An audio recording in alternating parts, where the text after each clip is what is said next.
Saya menemukan setelah saya pelajari, saya sudah tarikan will saya sudah sampaikan kepada saya.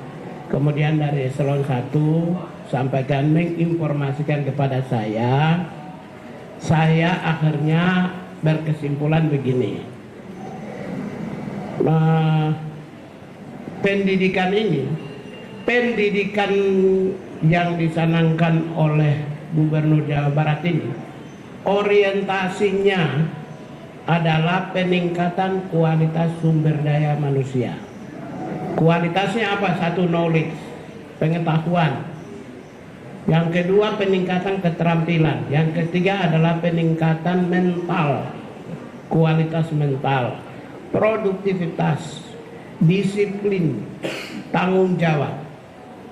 Kalau variabel-variabel ini seirama, senasib, sejiwa dengan hak asasi manusia, ya, berarti nggak ada dong, tidak masuk ke wilayah-wilayah yang bertentangan dengan hak asasi manusia.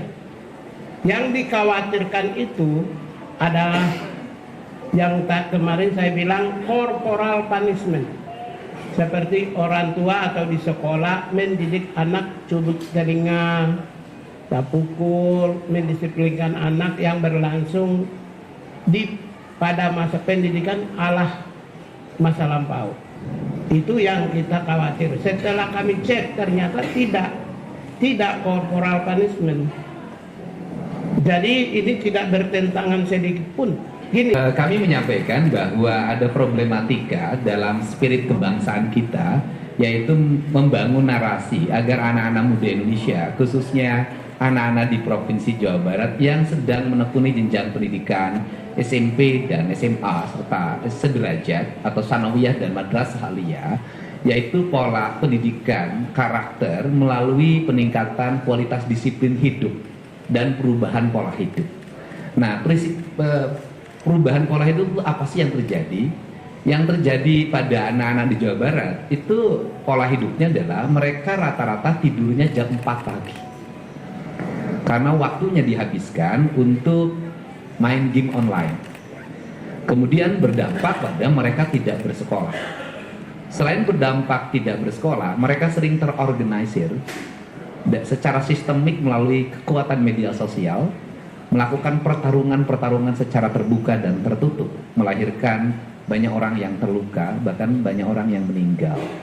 Kemudian yang berikutnya adalah beredarnya obat-obat yang tidak layak dikonsumsi dari sisi kesehatan, yang dijual secara terbuka sebenarnya, berharga di bawah Rp10.000 dengan 3 butir, istilahnya eksimer dan sejenisnya, serta minuman-minuman yang beredar secara luas yang bisa diakses oleh anak-anak SMP. Nah, ini adalah problem yang harus segera diselesaikan. Nah, problem itu ternyata tidak bisa diselesaikan di internal sekolah melalui pendekatan bimbingan konseling. Dan problem itu juga tidak bisa diselesaikan di internal keluarga oleh ayah dan ibunya. Nah, karena problem ini tidak bisa diselesaikan di sekolah dan di keluarga, serta tidak semua problem itu bisa ditangani lewat peradilan anak, maka harus ada upaya jangka pendek yang bisa dilakukan melalui pola pendidikan disiplin siswa. Dalam kaidah bahasa saya adalah pendidikan bela negara dengan penguatan pendidikan berkarakter. Maka kami menggandeng lembaga TNI, karena TNI memiliki pengalaman dalam melakukan pola pendidikan baik untuk kalangan militer maupun kalangan sipil.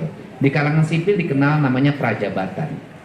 Di kalangan sipil hari ini untuk masuk industri banyak yang dilatih di Dodik Pangkodam 3 Siliwangi Lembang untuk membangun kebugaran. Nah, metodologi pendidikannya yang kami sampaikan tadi ke Pak Menteri adalah, yang pertama adalah pembangunan kualitas disiplin. 1, melepas HP.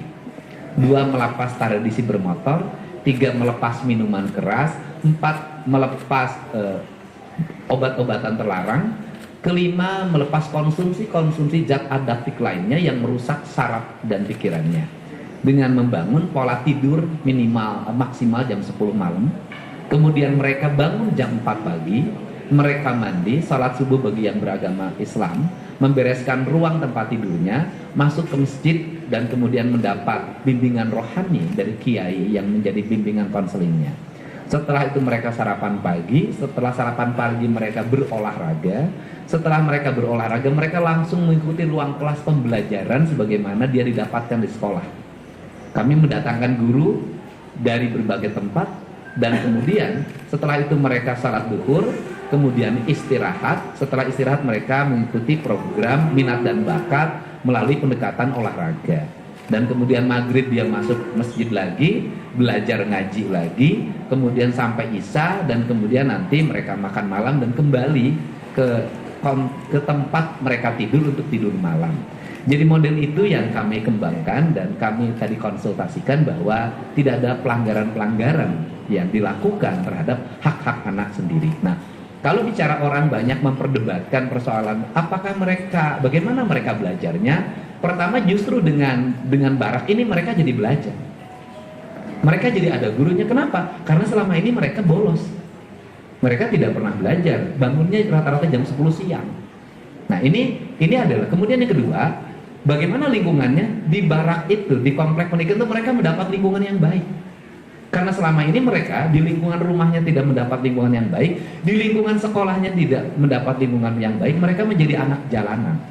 Nah, inilah barangkali langkah yang dilakukan oleh kami, pemerintah Provinsi Jawa Barat dan pemerintah kabupaten kota di seluruh Jawa Barat sebagai bagian upaya kami untuk menyongsong generasi Indonesia Emas tahun 2045. Barangkali itu saja. Terima kasih.